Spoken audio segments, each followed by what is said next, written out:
Hi, my name is Greg Shaw, Public Speaking 1102. This is speech number 2, teacher Adam Polson.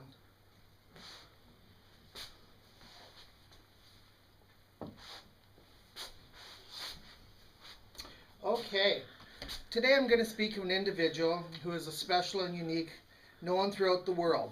This person is the greatest humanitarian for the 20th century who believed in touching the world one person at a time. Known for a few quotes like, "Yesterday is gone. Tomorrow's not yet come. We only have today, so let's begin." Do you know who I'm talking about? Mother Teresa. Mother Teresa. Good guess. Another quote she said, "I'm a pencil of God, so he may write with me as he sees fit." Or another one, "There's many people who can do big things, but there are very few people who will do the small things." Winning the Nobel Peace Prize in 1979, the Belsen Prize in 78, and numerous others. She had an international airport named after her in Albania, which was named after her. She spoke fluently in English, Albanian, Serbo, Burgali, and Hindi. This woman of simple faith saw nothing as a barrier or impossible. She once traveled through a war zone to rescue 37 children. Born in Macedonia in April 26 of 1919 and died September 5th of 1997 in Calcutta, India. A woman who touched the lives of millions of people, one person at a time. At her funeral, dignitaries from all over the world, princes, kings, queens, came and paid respect for her. The person I'm honoring is Mother Teresa, a true humanitarian.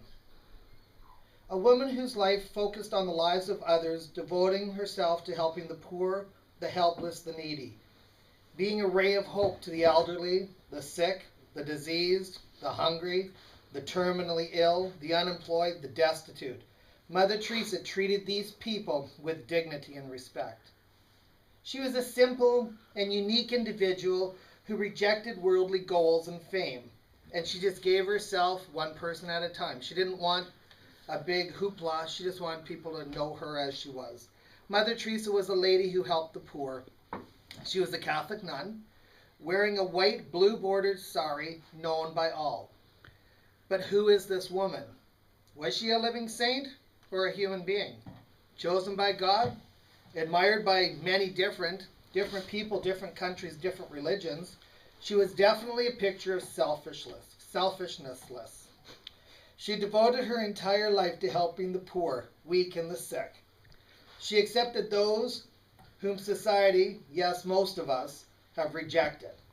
People with AIDS and leprosy, this woman was not afraid to touch or even hug these people. She was growing up, she was the youngest of 3 children. Her Christian name was Agnes. Her father passed away when she was 8, and when she was 12, she decided that she wanted to grow up and be a missionary. 18, she joined the convent, the Sisters of Loreto, a woman who served God at the convent as a teacher and a mentor. And then one day, people say she had a call within a call. Her call was to be a nun, and then she heard the voice of God telling her to feed the poor and the hungry.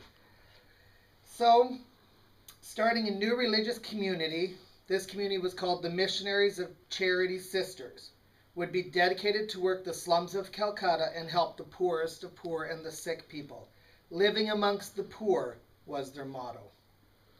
For 45 years, she ministered to the poor, orphaned, and dying, while the Missionaries of Charities expanded and grew globally. During her life, there were many who would cast judgment on her for things she did. She always placed the needs of others before her own, and the judgment of others she would let roll off her back.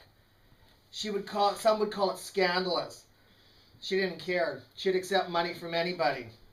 Big donation from Hell's Angels, or even a big donation from a fanatical cult group leader.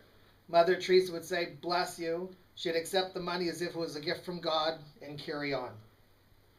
Lots of times the books did not balance, but this lady was quick to give the money away. She didn't care about the books. She wanted to touch the people. A woman who seemed to others to waver in her faith by saying, "Lord, I feel so empty." This was her key to her strength. She knew she couldn't do it on her own, but through him.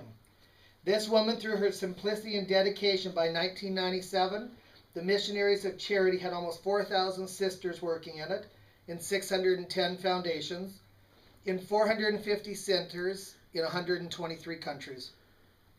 The congregation has hospices and homes for people with HIV and AIDS, leprosy, tuberculosis, soup kitchens, children and family counseling programs, personal helpers, orphanages, and schools functioning under it. Mother Teresa's lifelong devotion to the care of the poor, the sick, and the disadvantaged is one of the highest examples of service to humanity. During her lifetime, Mother Teresa was named 18 times in the Gallup's Most Admired Man-Woman poll around the world.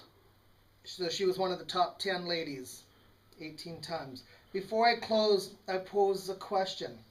Would you choose to live a life of material-filled possessions and wealth and power? Or would you give it all up to the poorest of the poor? In closing, I will close with a quote of this humanitarian. Rather, she wrote this, I believe it was in 87 or 87, I'm not sure when it was, but she wrote a resume of her philosophy of life.